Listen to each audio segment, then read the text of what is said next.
नमस्कार. महाराष्ट्राच्या राजकारणात सध्या वेगवेगळे वारे वाहताना दिसत आहेत. त्यात दिल्लीचे वारे आहेत, महाराष्ट्रातले मतलबी वारे आहेत. एकंदरीत या महाराष्ट्राच्या राजकारणात सध्या वाऱ्यावरची वरात आपल्याला दिसते आहे. पण कितीही वारे वाहत असले, किती वादळ आली तरी महाराष्ट्राच्या राजकारणातले ठाकरी वारे जे आहेत ते काही हटत नाहीत आणि ते काही थंड पडत नाहीत. असं एकंदर चित्र आहे. ते कायम आहे. वादळ येतील, लाटा येतील, पण ठाकरी वाऱ्यांना कधी अंत आपण पाहिला नाही. आज दिल्लीपासून महाराष्ट्रापर्यंत जे राजकारण आहे ते फक्त ठाकरे या नावाभोवतीच इतक्या वर्षानंतर फिरताना दिसत आहे.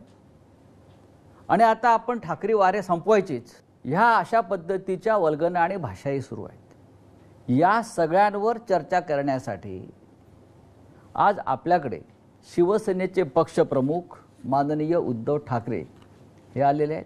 देशाचं राजकारण, महाराष्ट्राचं राजकारण, ठाकरी वारे, ठाकरी ब्रँड हे सध्या जे शब्द सुरू आहेत महाराष्ट्राच्या राजकारणामध्ये इतक्या वर्षानंतर सुद्धा, आपण त्याच्यावर या सगळ्या विषयांवर आज माननीय उद्धव साहेबांशी चर्चा करू. आणि तुम्हाला माहिती आहे की ते अत्यंत मोकळेपणानं प्रत्येक प्रश्नाची उत्तरं देतात. कोणताही प्रश्न टाळत नाहीत. ही त्यांची खासियत आहे. मी माननीय उद्धव साहेबांचं स्वागत करतो. उद्धवजी नमस्कार. जय महाराष्ट्र. उद्धवजी, महाराष्ट्रात आणि देशामध्ये प्रचंड घडामोडी सुरू आहेत. जरी या घडामोडी दिसत नसल्या तरी जशा भूगर्भात काही हालचाली सुरू असतात किंवा पडद्यामागे काहीतरी नवीन पटकथा लिहिली जात असते, अशा पद्धतीच्या हालचाली या महाराष्ट्रात आणि या राज्याच्या बाहेर सुरू आहेत.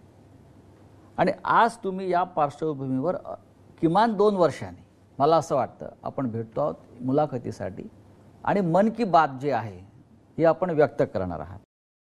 आज तुमच्या मनामध्ये काय भावना आहेत जे महाराष्ट्रात किंवा देशात जे तुम्ही पाहताय, मी तुमच्या मनातली बात काय आहे?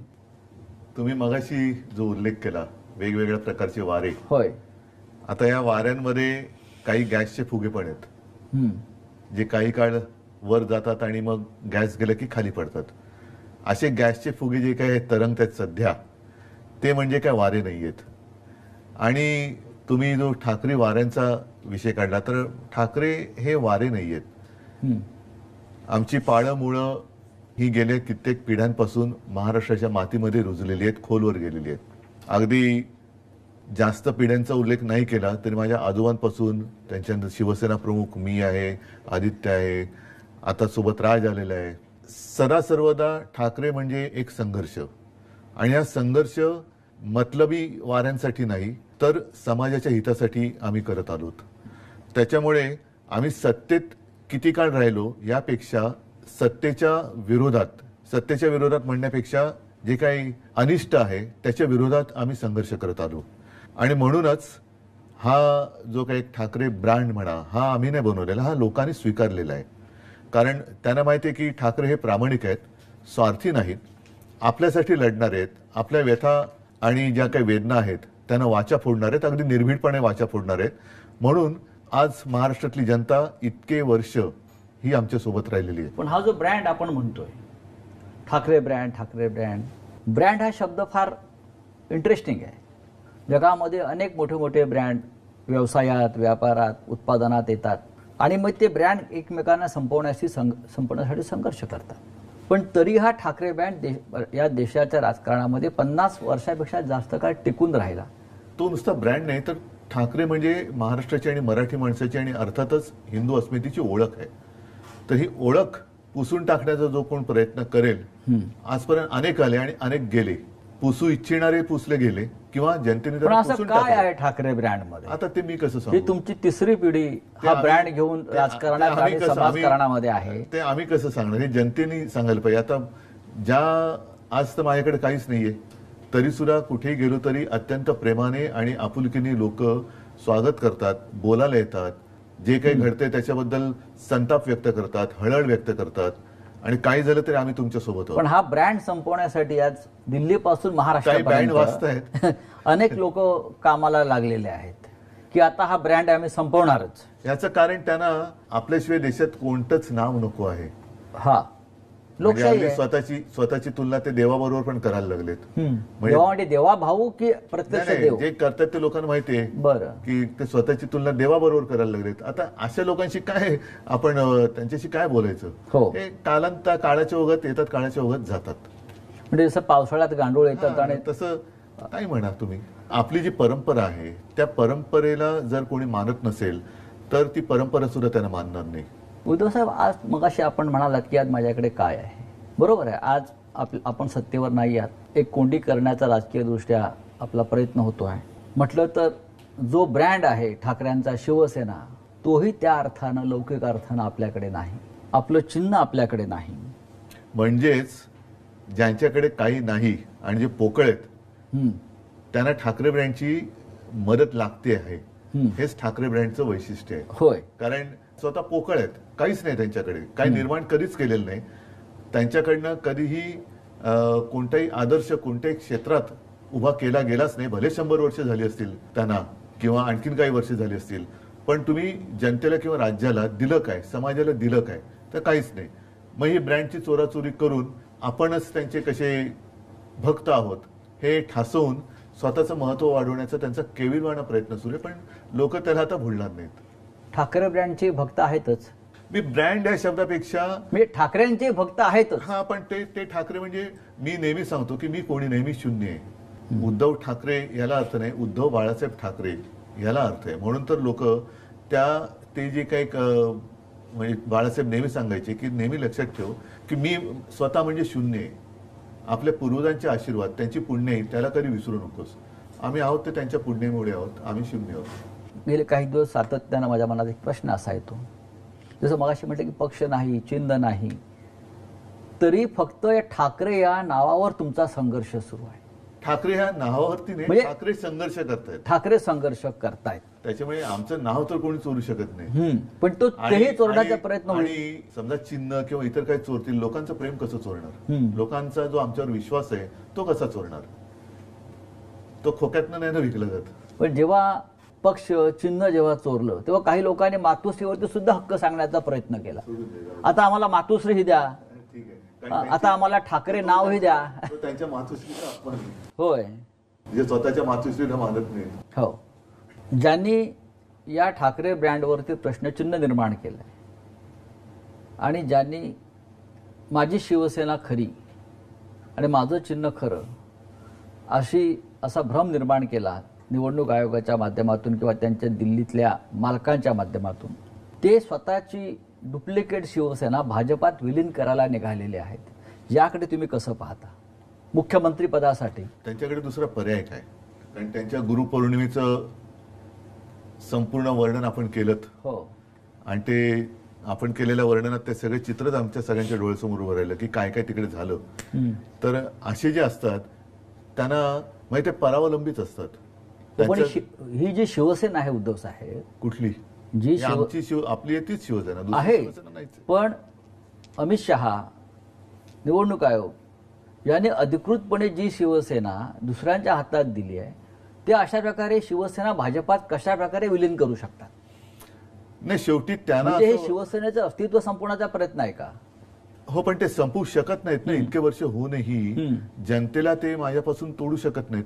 हेच तर त्यांचं दुःख आहे. त्याच्यामुळे आता शेवटचा पर्याय तोच आहे की जो त्यांचा पहिला पर्याय होता की जाऊन घालीन लोटांगण वंदीने चरण करायचं. कारण दुसरा पर्यायच नाहीये. किती काही चोराचोरी. बघा, एक गोष्ट सांगतो, मी हे मागे जाहीर सभेत बोललेलं आहे, कदाचित शिवसेनेचं निवडणूक चिन्ह हे निवडणूक आयोग दुसऱ्याला देऊ शकेल किंवा ते गोठवू शकेल. खरं गोठवायला पाहिजे जर असा वाद असेल. पण शिवसेना नाव ते दुसऱ्याला देऊ शकत नाही, तो अधिकारच नाही निवडणूक आयोगाला. कारण ते शिवसेना हे नाव माझ्या आजोबाने आणि माझ्या वडिलांनी दिलेलं आहे. उद्या मी निवडणूक आयुक्ताचं नाव बदलून त्याचं नाव धोंड्या ठेवलं तर अधिकार आहे का? पण मग जर माझं नाव बदललं तर मी त्याला धोंड्याच म्हणणार. तर त्या धोंड्याला हा पक्षाचं नाव बदलण्याचा अधिकार नाहीये. तो चिन्ह तुम्ही काढून घेऊ शकता. जर लोकशाही पद्धतीमध्ये आम्ही काही वेडवाकडं वागलो असेल, ज्याला करप्ट प्रॅक्टिस म्हणतात त्याला, पण संविधानानुसार असेल किंवा इतर काही गोष्टीनुसार असेल, त्याच्यात जर आम्ही चूक केलेली नसेल तर ते आमचं चिन्हही काढू शकत नाही. मतांची टक्केवारी वगैरे हा जे काही असेल ते त्या चिन्हापुरतं आहे. पण नाव नाही देऊ शकत. पण धोंड्याने हे केलं ना. त्या धोंड्याने ते बेकायदेशीर केले. त्या धोंड्याला शिवसेना नाव दुसऱ्याला देताच येत नाही ना, तो त्याच्या अधिकारच्या बाहेरच आहे. पण त्या धोंड्याला शेंदूर फासणारे दिल्लीत बसलेत म्हणून चालतंय. कारण एक धोंड्या गेला आणि दुसरा धोंड्या त्या खुर्चीवर बसलाय आणि तरी तो निर्णय बदलायला तयार नाही. पण ते लोक नाही ऐकणार त्यांचं. शेवटी चोरीचा माल जो आहे, आता तुम्ही चोरून मतं मिळवलीत आणि त्याच्यावरती जर का मर्दुमकी गाजवत असाल तर चोर तो चोरच आहे. उद्धव साहेब, गेल्या वर्षभरात राज्यात आणि देशामध्ये अनेक घडामोडी घडल्या म्हणा, उलथापालथी झाल्या म्हणा. लोकसभेच्या निवडणुका होऊन 1 वर्ष झालं. या 1 वर्षात सुद्धा बऱ्याच घडामोडी देशात आपण घडताना पाहिल्या. मुख्य म्हणजे 1 वर्षापूर्वी नरेंद्र मोदींनी लोकसभेतलं बहुमत गमावलं. मोदी सारख्या विष्णूच्या अवतारानं लोकसभेत बहुमत गमावणं, याकडे तुम्ही कसं पाहता? काय होतं की ते एक आपल्यामध्ये काही म्हणी म्हणा किंवा काही गोष्टी आहेत की तुम्ही कदाचित सर्वजणांना एकदा मूर्ख बनवू शकता. एकाला तुम्ही सर्वदा मूर्ख बनवू शकाल, पण सर्वांना सर्व काळ मूर्ख बनवू शकत नाही. मला असं वाटतं याच्यामध्ये सगळं आलं. हळूहळू त्या जे काही गारूड टाकलं होतं त्यातनं लोक बाहेर पडायला लागलेत आणि आता तर आणखीन पडलेत. शेवटी तुम्ही किती काळ लोकांना देणार? म्हणजे 5 वर्ष दिली, 10 वर्ष दिली. ही 5 वर्ष आणि 10 वर्ष ही जनतेच्या आयुष्यातली, म्हणजे देशाच्या आयुष्यातली आहेत. देशाच्या आयुष्यातली ही वाया गेलेली वर्ष. म्हणजे 14 साली समजा 10 वर्षाची लोक होती, ती आता मुलं होती, ती आता आली ना 21व्या वर्षात आली. मग त्यांना 21व्या वर्षानंतर तुम्ही 10 वर्षापूर्वी जे काय सांगितलं होतं की आम्ही एवढ्या नोकऱ्या देऊ, आम्ही असे उद्योग देऊ, आम्ही असं ते देऊ, ते कुठेत? आणखीन 10 वर्ष खूप झाली. देश म्हणजे आपला किती कोटी अब्जाचा झाला आता? 140 कोटी. म्हणजे दुसरं काही नसलं तरी जगामध्ये नंबर 1 आपण लोकसंख्येत आहोत. तिसरी अर्थव्यवस्था, महाअर्थव्यवस्था झाली नसली. नाही, पण एक मी काल वाचलं एका ठिकाणी की अमेरिकेतली एक कंपनी, तिची अर्थव्यवस्था ही आपल्या देशापेक्षा जास्त आहे, जी गेल्या 10-1 वर्षापूर्वीच जन्माला आलेली कंपनी आहे. बरं. आणि तिची अर्थव्यवस्था ही आपल्या देशाच्या अर्थव्यवस्थेच्या बरोबरीने किंवा आपल्या देशाच्या अर्थव्यवस्थेपेक्षा जास्त आहे, एका कंपनीची. मोदींनी जे बहुमत गमावलं त्यात महाराष्ट्राची भूमिका अत्यंत महत्वाची. हो. महाराष्ट्रानं लोकसभेला आपण सगळ्यांनी, जी इंडिया ब्लॉक होता किंवा महाविकास आघाडी असेल, 31 जागा एकत्रित जिंकल्या. हे कसं शक्य झालं?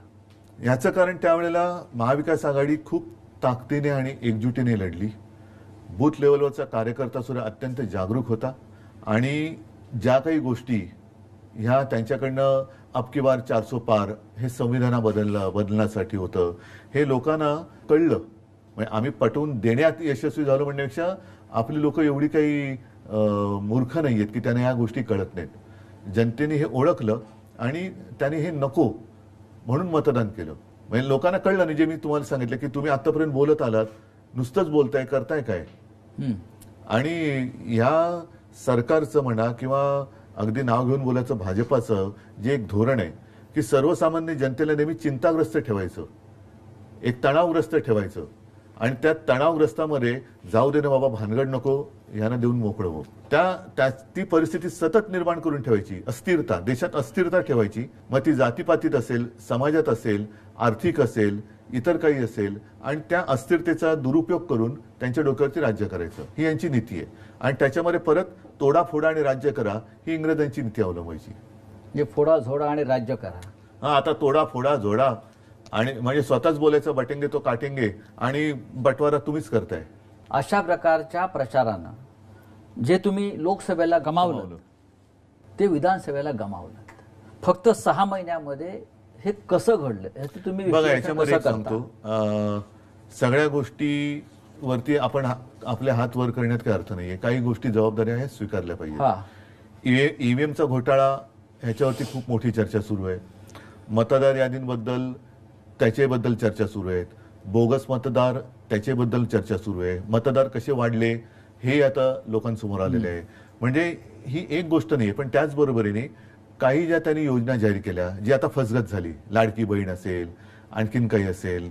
महत्वाचा मुद्दा काय की निवडणूक जेवढी मोठी असते त्यावेळेला वाद हे थोडे मी म्हणेन कमी असते. निवडणूक छोटी होत जाते. छोटी कोणत्या अर्थाने मी म्हणतोय, मतदारसंघाच्या ह्याने बोलतोय. तशी कोणतीच निवडणूक छोटी किंवा मोठी नसते. मतदारसंघ छोटा होत जातो तसतसं त्याच्यामध्ये स्पर्धा ही वाढत जाते. आणि लोकसभेच्या वेळेला महाविकास आघाडीमध्ये बघा 1, 2, 3 पक्ष एकत्र आल्यानंतर थोडी खेचाखेच होते. ही शिवसेना आणि भारतीय जनता पक्षात सुद्धा होत होती. आता महाविकास आघाडीमध्ये आम्ही महाविकास आघाडी म्हणून पहिल्या प्रथम निवडणूक लढलो ती लोकसभा. त्याच्यामुळे ठीक आहे, आम्ही म्हणजे शिवसेनेने सुद्धा काही वेळेला 4-4 वेळा 5-5 वेळा जिंकलेले मतदारसंघ आपल्याला जिंकायचं आहे म्हणून सोडून दिले. विधानसभेच्या वेळेला काय झालं, शेवटच्या दिवसापर्यंत खेचाखेच चालू राहिली. हा मतदारसंघ तुला, हा मतदारसंघ मला, हा तुला, हा मला, हा तुला, हे तुतुमयमय हे शेवटच्या क्षणापर्यंत झालं. त्याचा दुष्परिणाम हा साहजिकच जनतेमध्ये असं झालं, अरे हे आत्ताच जर काही खेचाखेची असेल तर नंतर काय होणार. आणखीन एक महत्वाचा विषय असा झाला की लोकसभेच्या वेळेला मी प्रचार सुरू केला होता साधारणतः फेब्रुवारीत. तेव्हा काय होतं, माझ्यासमोर उमेदवार होते माझे, पण निशाणी नव्हती. विधानसभेच्या काय वेळेला काय झालं, निशाणी होती पण जागा कोणत्या आणि मी त्याच्यानंतर जागा मिळाल्यानंतर उमेदवारी कोणाला देणार हे निश्चित नव्हतं. तर ही जी काय तुतुमैमे झाली ही स्वीकारली पाहिजे. आपल्याकडनं झालेली मोठी चूक होती आणि ती जर का चूक परत करायची असेल तर मग त्या गोष्टीला एकत्र येण्याला काही अर्थ राहत नाही. म्हणजे समन्वयाचा अभाव होता. समन्वयाच्या अभावापेक्षा लोकसभेचं यश हे नाही म्हटलं तरी सगळ्यांच्या डोक्यात गेलं. लोकसभेच्या वेळेला महाविकास आघाडी आणि सगळे नेत्यांपासून कार्यकर्त्यांपर्यंत, अरे ठीक आहे तू तर तू, आपल्याला जिंकायचंय, हे आपलेपण होता. विधानसभेला नाही मला जिंकायचंय, हा आपल्यातून मीपणा जेव्हा आला तेव्हा पराभव आला. आणि त्याचबरोबर या तांत्रिक बाबी ज्या होत्या, मग त्याच्यामध्ये योजनांचं एक त्यांनी ज्या काही गोष्टी जाहीर केल्या त्यानंतर म्हणजे शेतकऱ्यांची कर्जमुक्ती कुठे करतायत, योग्य वेळी करू. मीच एक मुख्यमंत्री असा होतो की ज्यांनी कोणीही न मागता, माझं मुख्यमंत्री म्हणून नागपूरमध्ये एकच अधिवेशन झालं पहिलं, आणि तेव्हा आम्ही फक्त 7 मंत्री होतो माझ्यासह. मी कोणी न मागता 2 लाखापर्यंत पीक कर्ज शेतकऱ्याचं मी त्याला मुक्त केलं होतं. त्याच्यानंतर जो नियमित कर्ज परतफेड करत होता किंवा करतो त्याला 50,000 रुपये प्रोत्साहनपर राशी, जी दुर्दैवाने करोनामुळे त्यावेळेला मी देऊ शकलो नाही, सुरुवात केली आणि सरकार पाडलं. पण आपण इतकी उत्तम कामं तुमच्या मुख्यमंत्रीपदाच्या कार्यकाळात केलीत. कर्जमाफी असेल, शिवभोजन थाळी असेल, गरिबांसाठी मुंबईमध्ये 500 स्क्वेअर फुटापर्यंत मालमत्ता कर रद्द केलेला आहे. आपण करोनाच्या काळातलं जगातलं उत्तम काम आपण करून दाखवलं. पण हे सगळं काम लोकांपर्यंत पोहोचवण्यात आपल्याला अपयश आलं? नक्कीच आलं. आज जे ढोल वाजवले जात आहेत न केलेल्या कामाचे, आणि तुम्ही केलेल्या कामाची साधी पिपाणी वाजवली नाही. नक्कीच हे पूर्णपणे मला मान्य आहे. याचं कारण असं की लोकसभा आणि विधानसभेमध्ये, लोकसभेत शेवटी देशाचा विचार करून संविधान बदलणार हा एक मुद्दा होताच, त्याच्यामुळे निवडणूक त्याच्यावर फोकस झाली. विधानसभेच्या वेळेला साहजिकच आहे राज्यावरती ती फोकस व्हायला पाहिजे होती, तेवढी झाली नाही. राज्यात विधानसभेच्या निवडणुकीत अत्यंत प्रतिकूल काळामध्ये आपण सरकार यशस्वीपणाने चालवून दाखवलं. करोनासारखं भयानक संकट, जे मी कोणाला कमी लेखत नाही, पण तेव्हा हे सगळे चॅनलमधनं आणि मीडियातनं आलेले फोटो आहेत की गंगेमध्ये कशी प्रेतं वाहत होती, गुजरातमध्ये कशा सार्वजनिक चिता पेटलेल्या होत्या. या सगळ्या याच्यामध्ये महाराष्ट्रामध्ये जनतेच्या आणि प्रशासनाच्या सहकार्यामुळे अशी गंभीर परिस्थिती उद्भवू दिली नाही आपण. म्हणजे प्रत्येकाला उपचार तर आपण देत होतो, पण करोना या व्हायरसला अजूनही उपचार नाही सापडलेला, तो भाग वेगळा. पण ही गोष्ट की अरे आम्ही प्रतिकूल काळात सरकार चालून दाखवू शकलोय.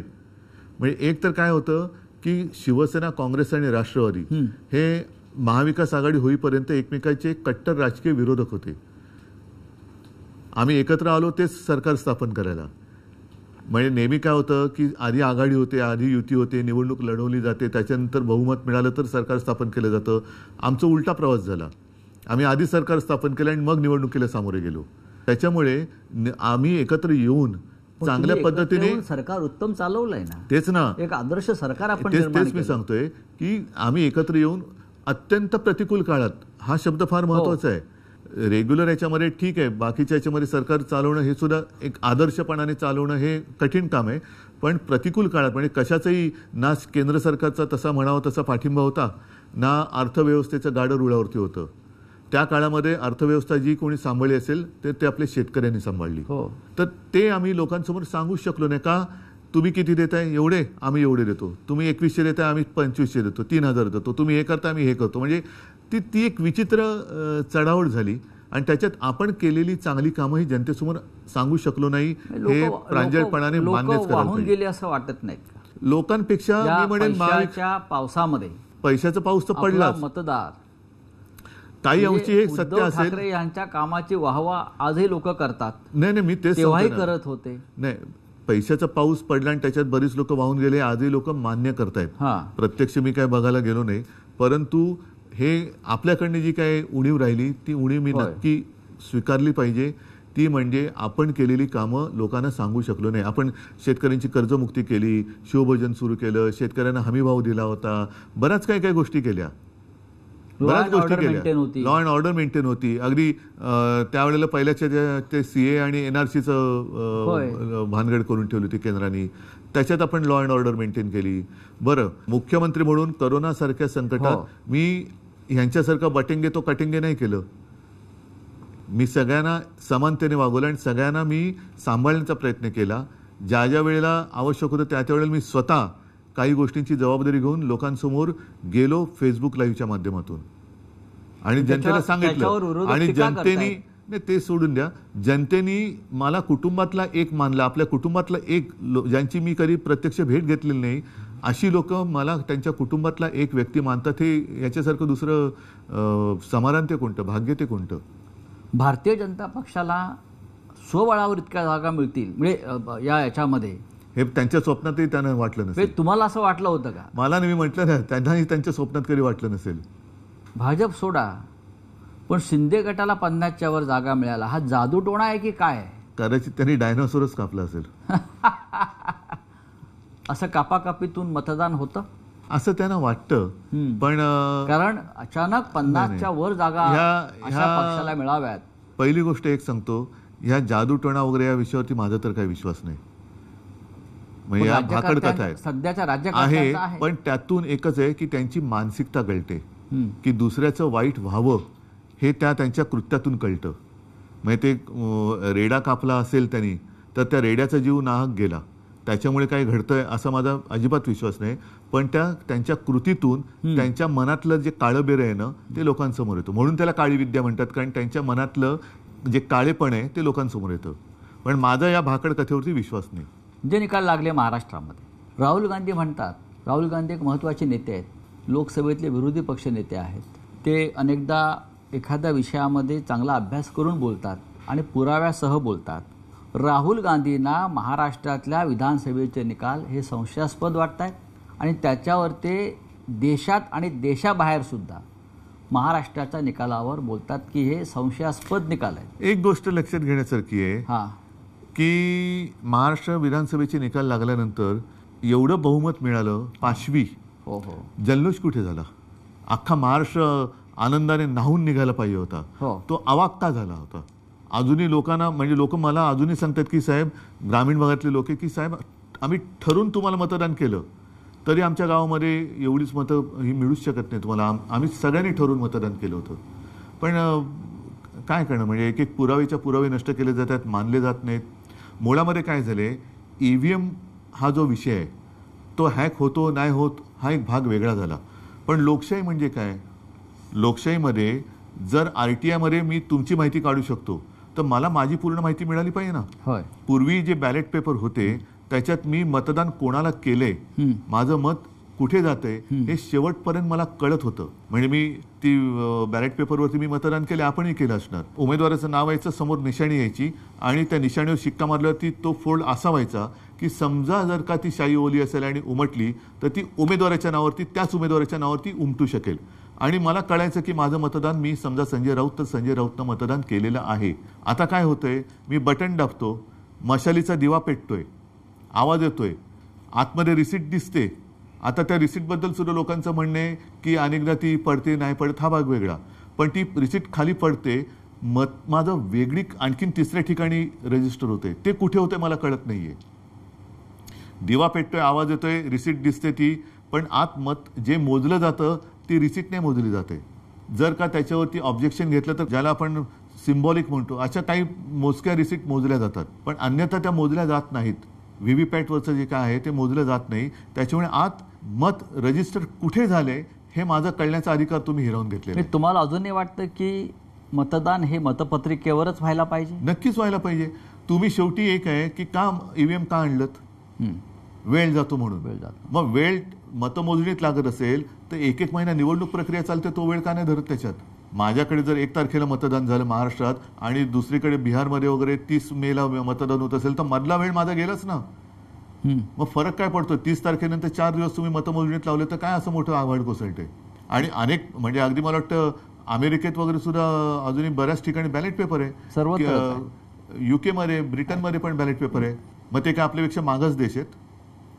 जर तुम्हाला वेळ वाचवण्यासाठी हे करत असाल आणि स्वतः मोदींचं भाषण आहे त्यावेळेला बॅलेट पेपरच्या विरोधात, सगळ्यांत भारतीय जनता पक्षाने विरोध केलेला आहे ईव्हीएमच्या विरोधात. हो, देशाचे सरन्यायाधीश भूषण गवई यांच्या आईनंही मागणी केली आहे. मग म्हणजे देशाचे सरन्यायाधीश असलेल्या गवईंच्या आईनंही, ताईंनी सांगितलेलं आहे की निवडणुका या बॅलेट पेपरवरच व्हायला पाहिजे. तसंच आहे ते. आणि मग का व्हायचं ते होऊ दे ना. मग त्याच्यानंतर तुम्ही जिंकलात आणि तुम्हाला 288 पैकी 500 जागा मिळाल तरी मग आम्ही कोणी काय बोलू शकतो? याच्यात एक महत्त्वाचा फॅक्टर जो राहुल गांधी सांगतात, 60 लाख अचानक वाढलेलं मतदान संध्याकाळी 5 नंतर आणि मतदार यादीतला झालेला ठरवून केलेला घोळ, नावं कापणं. आता बिहारमध्ये काय घडत होतं तेच आहे ते की तुम्ही तुमची आयडेंटिटी महाराष्ट्रामध्ये सुद्धा निवडणूक प्रक्रियेच्या आधी नाही. आता जरा बिहारमध्ये ज्याला आता कोर्टाने मला वाटतं स्थगिती दिली ते काय होतं नीट सांगा? मतदारांनी स्वतःची ओळख पटवून द्यायची. म्हणजेच तुम्ही एनआरसी आणलात. हो, म्हणजेच एनआरसी आणलात ना. मी इतके वर्ष राहतोय, माझ्याकडे मग आधार कार्ड हे काय? हा मोठा फ्रॉड आहे. रेशन कार्ड, आधार कार्ड हा फ्रॉड आहे. आधार कार्डचं प्रिंटिंग आणि जे काय सगळं केलं जाते हा फ्रॉड आहे. जर ते तुम्ही धरणार नसाल तर तो फ्रॉड आहे. मग ते पण कॉन्ट्रॅक्टर कोण आहेत, काय आहेत? मग हे आधार कार्डची हे आणली कोणी? मग आधार कार्ड फ्रॉड आहे का जाहीर करा. आणि आयडेंटिटी म्हणजे काय देणार तुम्ही? आणखीन काय? म्हणजे हा एनआरसी तुम्ही आणलात आहे ना, एनआरसीच आणलात आणि तो आपल्या सगळ्या हिंदूंना पण लागू झाला. त्याच्यामध्ये आता 1 नेशन 1 इलेक्शन लादलं जात आहे. ह्यांची संपूर्ण वाटचाली एकाधिकारशाहीकडे चाललेली, हुकुमशाहीकडे चाललेली आहे. सगळं पहिलं आम्हालाही गोंडस वाटलं होतं कारण तेव्हा काश्मीरमध्ये काय त्याला वेगळे पंतप्रधान वगैरे असे ते एक शब्द होता. त्याच्यामुळे आम्ही सुद्धा त्या एका बहकाव्यात आलो. काश्मीरमध्ये 370 कलम काढलं पाहिजे याच्यावरती त्याही वेळेला ठाम होतो आम्ही, पाठिंबा दिला आणि आजही मी ठाम आहे. त्याच्याबद्दल दुमत नाहीये, त्याच्याबद्दल दुमत नाही. पण एक निशाण, एक विधान आणि एक प्रधान. आता 1 नेशन 1 इलेक्शन, मग त्याच्यानंतर 1 नेशन 1 लँग्वेज पण करतील. मग त्याच्यानंतर म्हणजे सगळं काही. बरं, नड्डा बोललेत की देशात एकच पक्ष राहणार, म्हणजे 1 पार्टी, ही एकाधिकारशाही चाललेली आहे. 1 पार्टी 1 इलेक्शन. 1 पार्टी मग नो इलेक्शन होईल. No election. उद्धव साहेब, देशाच्या राजकारणात किंवा आपण महाराष्ट्र बघू, सत्ता आणि पैशाचा अतिरेकी वापर म्हणजे ज्याला टेररिझम सुरू आहे, सत्ता आणि पैशाचा. आणि त्या टेररिझममुळे ज्यांना तुम्ही घडवलं, ज्यांना तुम्ही निवडून आणलं, ज्यांना तुम्ही प्रतिष्ठा आम्ही घडवायचं काम केलं, बिघडवण्याचं काम कोणी केलं ते होय. आधी आमदार खासदार यांना फोडण्याचा प्रयत्न झाला, काँग्रेसचे असतील, राष्ट्रवादी काँग्रेसचे असतील, तुमचे असतील, देशातल्या इतर पक्षाचे असतील. आणि आता पुन्हा एकदा. पण मी काय म्हणतो, मग तुम्ही निवडणुकीचा घाट म्हणजे कशासाठी प्रचार करताय? असंच जर करायचं असेल तर सरळ निवडून आलेले फोडून राज्य स्थापन करा ना, प्रचाराला जाऊच नका. हे सगळं पाहिल्यावर तुम्हाला तुमची लोक जेव्हा निघून जात आहेत, कालपर्यंत माझ्याबरोबर होता, माझ्या बैठकीला होता, कालपर्यंत माझा जय जयकार करत होता, शिवसेना जिंदाबाद म्हणत होता, बाळासाहेब ठाकरे जिंदाबाद म्हणत होता, उद्धव ठाकरे जिंदाबाद म्हणत होता, ते 24 तासात त्यांचं मतपरिवर्तन होतं आणि ते निघून जातात, बळी पडतात मोहाला. हे पाहिल्यावर तुम्हाला राजकारणाचा उबग येतो का? राजकारणाचा उबग, हे जे काय चाललंय या परिस्थितीचा, राजकारणाचा येण्यापेक्षा राजकारण्यांचा येतो. कारण हे राजकारण नाही, हे राजकारण नाही मी म्हणू शकत. हे जसं बाळासाहेब म्हणायचे की गजकरण आहे, ही सत्तेची खाज आहे ना एवढी सुटते की जेवढं खाजवाल तेवढं कमी. त्याच्यामुळे हे राजकारण नाही, हे गजकरण आहे. आणि त्यांना सत्ता मिळाली ना, केंद्रात मिळाली, राज्यात मिळाली, तरी तुम्ही अगदी तुमच्या सोसायटीची सुद्धा निवडणूक असली तरी माझाच माणूस पाहिजे, दूध संघ असलं तरी माझाच पाहिजे, अमुक सुद्धा माझंच पाहिजे. हे गजकरण आहे. तुम्ही जे त्यानं झाले सत्तेचं गजकरण म्हणा पाहिजे, ते राजकारण नाहीये. तुम्ही कॅमेरा हातात घेऊन जंगलात जाता आणि प्राण्यांचे फोटो काढता. हल्ली नाही जात. ज्यांना आपण जंगली जनावर म्हणतो, हिंस्त्र आणि जंगली याच्यात फरक आहे. पण त्यापेक्षा राजकारणात लोक अधिक जंगली आणि हिंस्त्र झालेले आहेत. म्हणून मी म्हटलं ना, जंगली प्राणी म्हणजे हिंस्त्र नाही. हिंस्त्र हे राजकारणी असतात, जंगली प्राणी नाही. जंगलात कारण नसताना कोणी कोणावरती हल्ला नाही करत. अगदी वाघ, सिंह वगैरे त्यांना भूक लागल्याशिवाय ते शिकार करत नाहीत, कारण तो शेवटी निसर्ग नियम आहे. अदरवाईज ते पण भाजीपाला खाऊन जगत असते, जसं हत्ती खातो किंवा इतर सुद्धा व्हेजिटेरियन प्राणी आहेत. पण वाघाचं जर हेच तशी असेल तर तो भुकेपुरतीच शिकार करतो. उगाच असं प्राणी मारून तो फ्रीजमध्ये ठेवत नाही. जसं राजकीय पक्ष सध्या काही जसे आता सगळे सत्ता मिळाली तरी सुद्धा आणखीन आमदार घ्या, आणखीन खासदार घ्या, असं वाघ सिंह नाही करत की मारून आज आता एक हरण मारलं तर उद्यासाठी आणखीन एक मारू, कारण त्यांच्याकडे फ्रीज नाहीये. हे काय करतात, हे राजकारण्यांना फोडतात आणि आपले सत्तेच्या शीतकपाटात ठेवून देतात थंड करून. हे जे आउटगोईंग सुरू आहे मोठ्या प्रमाणात, त्याला उपाय काय? काही वेळेला साचलेल्या डबक्याला थोडंसं एक आउटलेट द्यावं लागतं आणि नवीन झरा यावा लागतो. ज्या गोष्टी आपण थोडंसं, मी असं म्हणेन की एखाद्या वेळेला भावनेच्या भरात किंवा प्रेमामुळे आपण करत नाही आणि त्या माणूस अयोग्य आहे, पण काय करणार, तो स्वतःहून जातो आणि त्याची जागा नवीन दुसरा माणूस घेतो. तेव्हा बरं वाटतं की अरे साला बला गेली एक.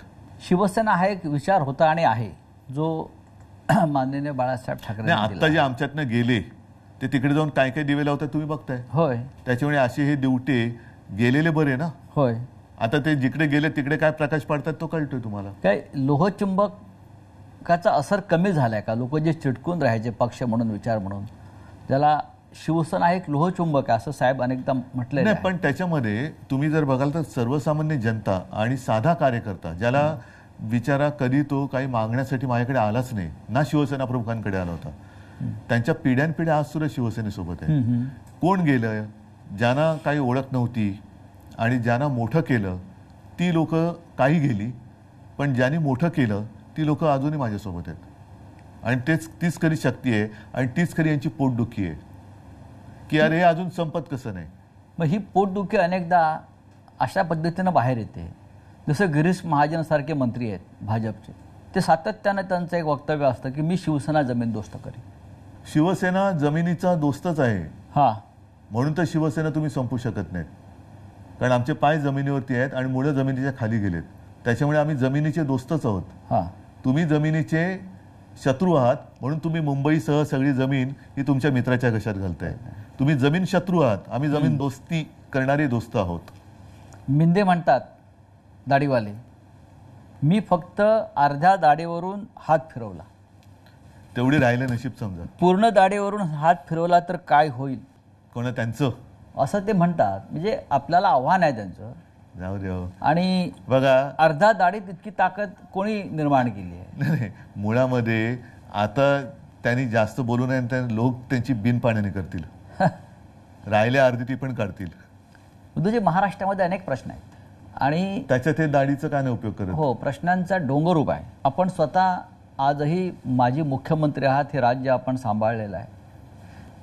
आपण सभागृहात सुद्धा जाता आजही, पण हल्ली मी बोलत नाही सभागृहात जास्त. आपण का बोलत नाही हा अनेकांना प्रश्न पडला. कारण बोलून काय उपयोग नाही. आपण सभागृहाचे एक सन्माननीय सदस्य आहात, बोलून काय प्रतिनिधी म्हणून आपण अजूनही काम करताय. बरोबर आहे. आणि काल सुद्धा मी निघाल्यावरती मला विचारलं, अरे आम्हाला वाटलं तुम्ही बोलणार. म्हटलं बोलून उपयोग काय? कारण कालचं सुद्धा जे एक बिल आणलं जनसुरक्षा, त्याच्यावरती चर्चा झाल्यानंतर त्यातनं काही घेतलं का? तुम्ही घेणार आहात का? घेण्याची तयारी आहे का? तर मी बोलतो. कारण सर्व काही तुम्ही शेवटी 5वी बहुमताच्या आधारावरती रेटूनच नेणार असाल तर बोलून तरी काय उपयोग आहे? मग मी बाहेर बोलतो तर चांगलं आहे ना. तुम्हाला हे जे ज्या बिलाचा आपण उल्लेख केला, जनसुरक्षा बिल, या बिलाचे तुम्हाला काय धोके वाटतात? कारण सरकारचं म्हणणं आहे की आम्ही हे जनतेच्या, राज्याच्या, राष्ट्राच्या सुरक्षेसाठी आणलेलं हे एक विधेयक आहे. बरं, हे बिल जर का आणलं, म्हणजे आता त्यांनी काल मंजूर केलं, बघू पुढे काय होते. महिलांवरचे अत्याचार थांबणार आहेत का? चोऱ्या माऱ्या, खून, दरोडे थांबणार आहेत का? लूटमार जी चालू आहे ती थांबणार आहे का? अगदी मध्ये आलो तर समृद्धी महामार्गावरती लूटमार चालले, इकडे लूटमार चालले.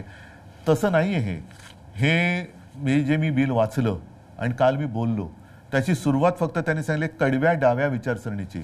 आता कडवा डावा म्हणजे काय? मुळामध्ये डावी विचारसरणी म्हणजे काय? उजवी विचारसरणी म्हणजे काय? आपल्याकडे काय झालेलं आहे की सर्वसाधारणतः डावी विचारसरणी म्हणजे त्याच्यात जर पण वाचलं तर सामाजिक न्याय, व्यक्ती स्वातंत्र्य, भाषण स्वातंत्र्य, समानता ह्या गोष्टी त्याच्यात उल्लेखलेल्या आहेत.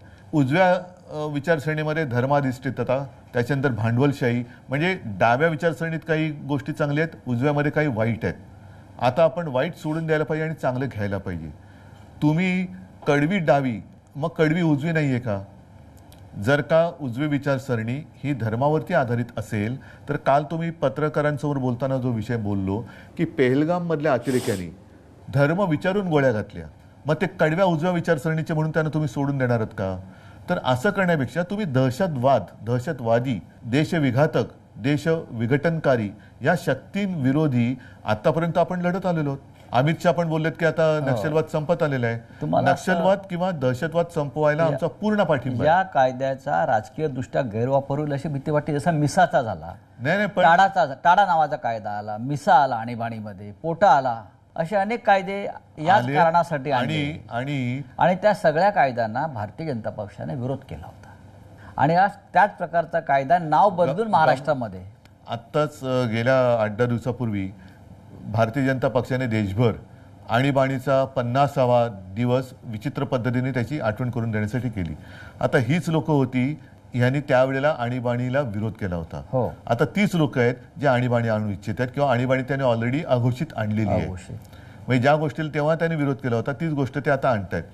निदान इंदिरा गांधींनी उघड तरी केलं होतं की आणीबाणी लागते किंवा लावताय, ह्यांच्यामध्ये ती हिंमत नाहीये. आता तुम्ही सुद्धा एका कायद्याचे बळी पडलातच ना. तुम्हाला सुद्धा PMLAच्या याच्यात काय संबंध होता तुमचा? त्याच्यानंतर कोर्टाने तुम्हाला सोडलंच.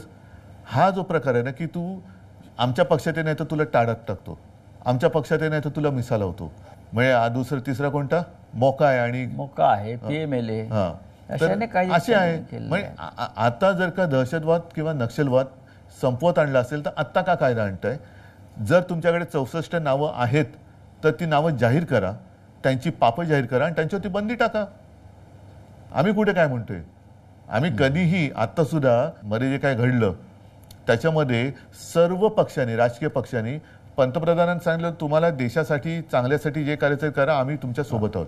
मग तसं आम्ही प्रत्येक वेळेला आत्तापर्यंत नक्षलवाद तुम्ही संपवलं, तिथले जे काही आत्तापर्यंत जेवढे काही पोलीस अधिकारी तिथे ड्युटी करून काही रिटायर झाले असतील, काही कदाचित पोलीस शिपाई, पोलीस अधिकारी त्यांचं बलिदान तिकडे झाले, सीमा सुरक्षा दलाचे जवान असतील, नागरिक असतील, यांनी शौर्याने त्यांचा मुकाबला केला नक्षलवाद्यांचा. हा कायदा तुम्ही आत्ता आणताय, पण त्या लोकांनी त्यांचं शौर्य गाजवलं आणि शौर्य गाजवून त्यांनी तो नक्षलवाद संपवत आणलाय. उद्धव साहेब, महाराष्ट्रामध्ये गेल्या 3 महिन्यात 675 शेतकऱ्यांनी आत्महत्या केल्या. त्यांची सुरक्षेचा कायदा कुठे? 675 शेतकऱ्यांनी 3 महिन्यात बरं, कर्जबाजारीपणा, नापिकी. एकच तुम्ही आता शेतकऱ्यांचा विषय हा आपण सोडायचा नाही, पण 1-2 वर्षापूर्वी उत्तरेतले शेतकरी रस्त्यावरती उतरले होते, त्यांना सुद्धा नक्षलवादी बोलले होते. मग नक्षलवादी कोण? तुम्ही शेतकरी जो त्याच्या न्याय हक्कासाठी रस्त्यावरती उतरला तो अतिरेकी. त्यांचं म्हणणं होतं की त्या आंदोलनामध्ये दहशतवादी घुसलेले. कुठे आहेत? आता सुद्धा वारीमध्ये अर्बन नक्षल घुसले, तशी कोणीतरी एक अशी आवई म्हणजे भीती निर्माण केली जाते. म्हणजे तुम्हाला हिंदूंचे सण सुद्धा मारायचे आहेत की वारीमध्ये नक्षलवादी घुसलेत म्हणजे वारीमध्ये जाऊ नका. म्हणजे कोणतं हिंदुत्व आहे तुमचं? कोणते राज्य? म्हणजे राज्यातल्या सरकारची तुम्हाला मानसिकता काय दिसते? मानसिकता त्यांची पूर्णपणाने गोंधळलेली आहेत. त्यांना सत्ता जी मिळाली तिचं नेमकं करायचं काय हेच कळत नाहीये. कोणासाठी सत्ता मिळवली? 675 शेतकऱ्यांच्या आत्महत्या या महाराष्ट्रात होतात. देशात त्याची चर्चा होते, जगभरातल्या माध्यमांनी त्याची दखल घेतली. देशात सर्वाधिक शेतकऱ्यांच्या ज्या सर्वाधिक आत्महत्या झाल्या त्याच्यात महाराष्ट्र नंबर 1 आहे. नंबर 1 आहे. म्हणजे महाराष्ट्र गुंतवणुकीत नंबर 1 नाही, महाराष्ट्र रोजगार देण्यात नंबर 1 राहिलेला नाही. महाराष्ट्राची घसरण अनेक कायदा सुव्यवस्थेत झालेली आहे, पण शेतकऱ्यांच्या आत्महत्येमध्ये जर महाराष्ट्र नंबर 1 असेल तर या सरकारविरुद्ध विरोधी पक्ष रान का उठवत नाही? बघा, निवडणुकीच्या आधी तर आम्ही रान पेटवलं होतं, ज्याचा परिणाम चांगला लोकसभेत आला. त्याच्यानंतर आता असं झालेलं आहे की नाही म्हटलं तरी सगळेच जण अवाक झाले की अरे एवढं वातावरण सगळं दिसताना असा निकाल लागू कसा शकला. त्याच्यामुळे सगळेच राजकीय पक्ष हे अवाक झालेत, जनता सुद्धा अवाक झालेली आहे की असं घडलं कसं. आता तो जो काही एक धक्का होता, नक्कीच धक्का होता. म्हणजे जे जिंकले त्यांनाही विजयाचा धक्का होता आणि आम्हाला सुद्धा पराभवाचा धक्का होता. साहजिकच आहे, धक्का म्हटल्यानंतर त्यातून थोडंसं सावरणं हे गरजेचं असतं. आता या गोष्टी जनतेच्या डोक्या लक्षात आल्यात की अरे हे सगळं ही एक काहीतरी डोळ्यावरती पट्टी बांधली गेली आणि आत्ता या संघर्षाला नुसती सुरुवात नाही तर धार येईल. कारण शक्तीपीठ महामार्ग आहे, कोणासाठी करताय? राज्याकडे पैसे नाही, लाडक्या बहिणींना द्यायला पैसे नाही, इथून आदिवासींचे पैसे तिकडे वळवा, यांचे पैसे तिकडे वळवा. मुंबई महानगरपालिका आता त्याच्या तिजोरीवरती यांनी डल्ला मारलाय, 2.5 लाख कोटीचं देणं करून ठेवलेलं आहे. म्हणजे इकडे पैसा नाही आणि तिकडे कॉन्ट्रॅक्टरची धन करण्यासाठी तुम्ही कॉन्ट्रॅक्ट काढतायत. शेतकऱ्यांची शेती म्हणजे आत्महत्या करणाऱ्या शेतकऱ्याला पैसे द्यायला यांच्याकडे पैसे नाहीत, पण शेतीतनं जाणारा रस्ता करणाऱ्या कॉन्ट्रॅक्टरला देण्यासाठी यांच्याकडे पैसे आहेत. म्हणजे ठेकेदारांसाठी चालवलेलं राज्य आहे. ठेकेदारांचं सरकार आहे. प्रचंड भ्रष्टाचार तुम्हाला दिसतोय. खड्डे पडतात रस्त्यावरती, पूल पडतायत. काल परवाकडे गुजरात मधला पूल पडला. म्हणजे भ्रष्टाचाराचे वेगळे नमुने तुम्हाला या राज्यात दिसतात. महामेरू आहे ते. त्याच्यानंतर ठेकेदारीचं राज्य सुरू झालेलं आहे. या सगळ्या परिस्थितीमध्ये सुद्धा महाराष्ट्रात जातीपातीचं राजकारण आजही कायम आहे किंवा ते ठेवलं जात आहे. महाराष्ट्र जातीत फाडला जावा आणि त्यानंतर ही फोडाफोडी करून आपलं राज्य कायम ठेवावं, ही भूमिका या राज्यकर्त्यांची आहे. दुसरं करू काय शकतात ते? मी जे बोललो ना की लोकांच्या घराच्या होळ्या पेटवायच्या आणि त्याच्यावरती आपल्या पोळ्या भाजायच्या. मग ते कधी हिंदू मुस्लिम कर, मग हिंदूंमध्ये मराठेतर कर, मराठी माणसामध्ये पुन्हा मराठी अमराठी कर, पुन्हा त्याच्यामध्ये म्हणून जे बाळासाहेबांचं वाक्य आहे, मराठेतर, ब्राह्मणेतर, 96 कुळी 92 कुळी, स्पृश्य अस्पृश्य, घाटी कोकणी, हे सर्व भेदाभेद गाडून मराठी माणसाची भक्कम एकजूट बांधा. आता तीच एकजूट ही यांच्या मुळावर येते म्हणून आता त्याच्यात तोडफोड करतायत. पण मराठा समाज रस्त्यावरती उतरला, त्यालाही सरकारनं थंड केलं सगळ्यांना. त्यांच्या मागण्या आता फार रेटल्या जात नाहीत. ओबीसीना त्यांच्या विरुद्ध उभं केलं, त्यांच्याही मागण्या अद्याप मान्य झालेल्या नाहीत. मग ह्या सगळ्याचं शेवटी समाजात ही भेदाभेदी करून राजकारण करायचं, निवडणुका लढायच्या आणि निवडणुका आल्यावरती सगळ्यांना विसरायचं, हे कुठपर्यंत चालणार? हे खरं थोडं विस्ताराने बोलण्याची गरज आहे. छत्रपती शिवाजी महाराजांचे 12 किल्ले, ऐतिहासिक 12 किल्ले युनेस्कोच्या जागतिक वारसा यादीमध्ये आले. याकडे तुम्ही कसं पाहता? नक्कीच अभिमानाची गोष्ट आहे आणि त्यासाठी साहजिकच आहे आपलंही सरकार काम करत होतं. मी त्याच्यात कोणाचाही कमीपणा देत नाहीये. सगळ्यांनी प्रयत्न केले आणि केलेच पाहिजेत. मात्र युनेस्कोने त्या यादीत घेतल्यानंतर, तिकडे गेल्यानंतर मात्र त्या किल्ल्यांची दुरावस्था लोकांना दिसता कामा नये. तिकडे चांगलं आपण काम केलं गेलं पाहिजे.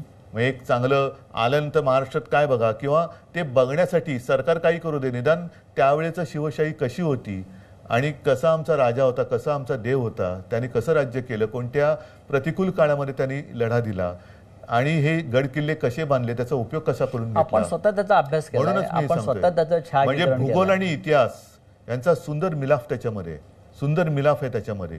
हे सगळे जे किल्ले आहेत, असं चढून जायचं म्हटलं तर आज सुद्धा आपण जाऊ शकणार नाही. त्यावेळेला मावळे, छत्रपती शिवाजी महाराज, अगदी जिजामाता सुद्धा कशा काय वरती येत जात असतील.